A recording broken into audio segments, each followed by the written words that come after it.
வந்து 10 வருஷத்துக்கு ஒரு முறை பப்ளிக் எக்ஸாமை நடத்துகிறாங்க. பப்ளிக் எக்ஸாம்னா வேறு ஆசிரியர்கள் இந்த பேப்பரை கரெக்ட் பண்ணுவாங்க. பொதுவாக வந்து ஆசிரியர்கள் வந்து கரெக்ட் பண்ணுவாங்க, வேல்யூ பண்ணுவாங்க. +2 அதே மாதிரி தான். எல்கேஜிலேருந்து கணக்கு பண்ணால் 14 வருஷம் ஒரு மாணவன் பெரிய சாதனை பண்ணி 14th இயர் வரான். அப்போ அவங்களுக்கான ஒரு தகுதி தேர்வு தான், மேல் படிப்புக்கான ஒரு தகுதி தேர்வு இந்த எக்ஸாம் +2. ஸோ செகண்டரி லெவல்லேருந்து ஹையர் செகண்டரி லெவலில் போகிறது தான் 10th secondary school leaving certificate. SSLCங்கிறது 10th board exam. Higher secondary லெவலுங்கிறது மேல்நிலை படிப்புக்கான அடுத்த ட்ரையல், கிட்டத்தட்ட காலேஜ் மாதிரி தான் +2. ஸோ அதனால் இன்றைக்கி இந்த 43rd ஆனுவல் டேயில் ஆக்ஸ்ஃபோர்ட், இன்றைக்கி இந்த கூத்தாநல்லூர் திருவாரூர் மாவட்டத்தில் இருக்கிற இந்த ஸ்கூலில் மாணவர்களை வந்து +2 மாணவர்கள் 10th மாணவர்களுக்கு ஒரு அவேர்னஸ் ஆகும்.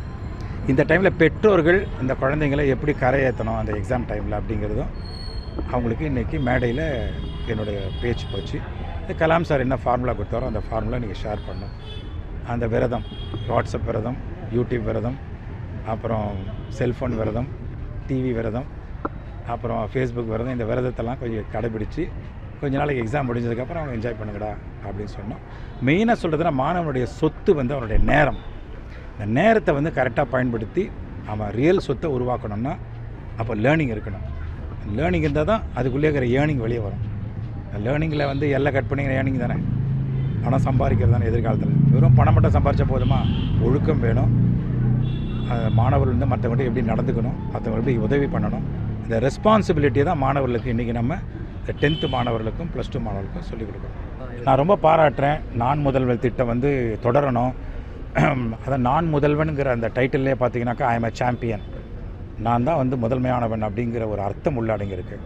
ஸோ அந்த மாதிரி மாணவர் சமுதாயத்தை உற்சாகப்படுத்தி இன்றைக்கி வந்து அவங்களுடைய எதிர்காலத்தை வந்து நிகழ்காலத்திலே பிரதிபலிக்க வைக்கிற ஒரு விருதாக, ஒரு திட்டமாக தான் நான் பார்க்குறேன். நான் ரொம்ப பாராட்டுறேன். ஜனநாயகன் படம் ரிலீஸ் ஆகணும்னு நான் ப்ரே பண்ணிக்கிறேன். என் நண்பனுடைய படம் ரிலீஸ் ஆகி எல்லா தயாரிப்பாளரும் நல்ல லாபம் ஈட்டணும், மக்களுடைய எதிர்பார்ப்பு நடக்கணும். என்னுடைய நண்பன் விஜய் வந்துட்டு பார்த்திங்கன்னா ஆரம்பத்தில் இளைய தளபதினு அவங்க அப்பா வந்து ஒரு டைட்டில் கொடுக்குறாரு. அந்த டைட்டில் வந்து சினிமாவுக்காக கொடுத்த ஒரு என்கரேஜிங் டைட்டில். அது இன்றைக்கி தளபதியாக மாறி மக்களால் அலங்கரிக்கப்படுது, ரசிகர்களால்.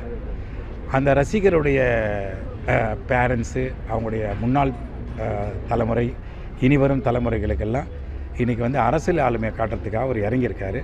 அவருக்கு என்னுடைய வாழ்த்துக்கள். அவர் அதை பர்ஃபெக்டாக பண்ணுவாருங்கிறத ஒரு நம்பிக்கை இருக்குது. அதுக்கான ஆற்றல் அவருக்கு கிடைக்கணும்னு நான் வேண்டிக்கிறேன்.